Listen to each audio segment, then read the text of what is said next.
Dad, it's awful, just awful. Johanna burst into the house like a brick smashing through a window. We've all got to get together and do something. What? Said Mr. Blake from behind his laptop. Who? He sighed and closed the computer's lid. It seemed a very short time since his wife and children had gone swimming, and a rare peace had settled on their tall, thin house in Brashley-on-Sea. It's going to be huge and horrible, and it shouldn't be allowed. Johanna's mother came into the living room. We met Molly at the pool. She was talking about the plan to build a factory farm on the site of that old windmill by the edge of the downs. Yes, said Johanna. Molly said it would be awful. Cruel to the poor animals, and an eyesore, and really smelly. She went all red and shouty when she said it, her brother Harry added, as he joined the rest of the family. Johanna glared at him. So she should, and so should we. What's wrong with getting cross? Molly's organising a campaign to stop the farm, and I'm going to help her. They can't do this. Molly thinks the council are set to approve it, said Mrs. Blake. A boost to the local economy. That's always their line. It's Kenneth Mallender who's behind it. You know, the one who does those adverts on the telly for his turkey tasties. All rosy cheeks and natural goodness while he's striding through a cornfield. Well, his animals don't do much striding, said her husband. No, said Johanna, they certainly don't.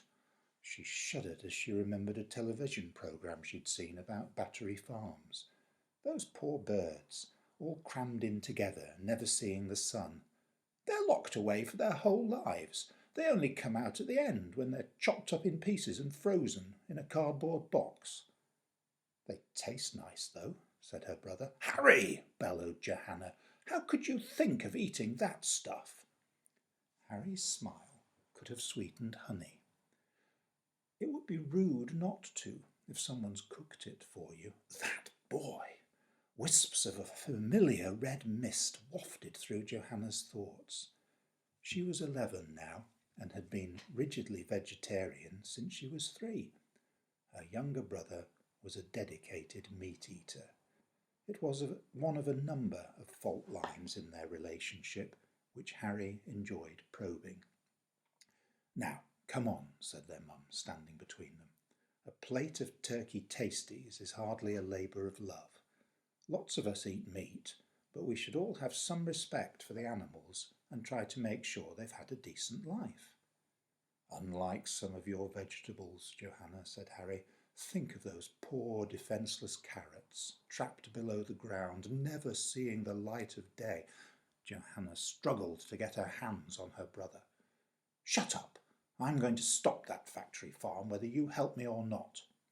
She couldn't reach him and turned back to their father. There's a big meeting about it all at the town hall tomorrow, and Mum told Molly we could go. Will you come too, Dad? Why not? He replied.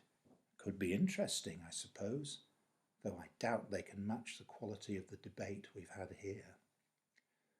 Things became a little calmer after that. Mrs. Blake was going next door for a cup of coffee, and Mr. Blake had some shopping to do. The children went down to the basement kitchen, which they generally had to themselves between meal times. Johanna found an article about the planned factory farm in the local paper and went through it twice, snorting loudly as she read out the key phrases. Virtually invisible, housed in comfort, the very latest technology. They're not going to get away with this. Harry flicked through a comic. He tried imitating Johanna's snorts, but he didn't get any reaction.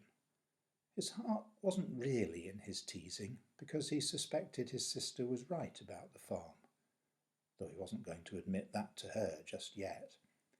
He'd started to feel a bit bored and was hoping that something else would happen. Then something did happen. Harry nudged Johanna, who dropped her paper in surprise. Now, surely the back door was still locked. And anyway, you could only get into the back garden from the house, couldn't you? But there, in front of the sink, stood a curious figure, a little man with flashing eyes and a gap-toothed smile. He wore a woolly hat pulled down over his long dark hair. There was a rosy glow on his stubbled cheeks.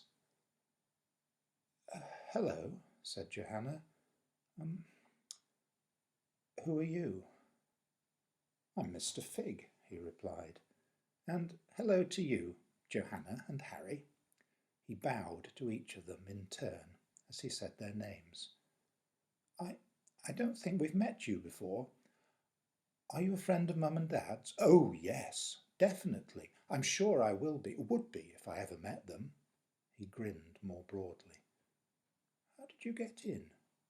He shrugged. My usual way. I came through the door. But the door was locked. Johanna's thoughts were leaping in all directions. Keep calm. What's he up to? Keep talking. What are you doing here? I would have thought that was obvious. I'm here to meet you. I think we might be able to help each other, so I came to see you. And what a pleasure it is. His smile grew even wider. Isn't it? At that moment, the front door opened upstairs and they heard their dad shout, Johanna! Harry!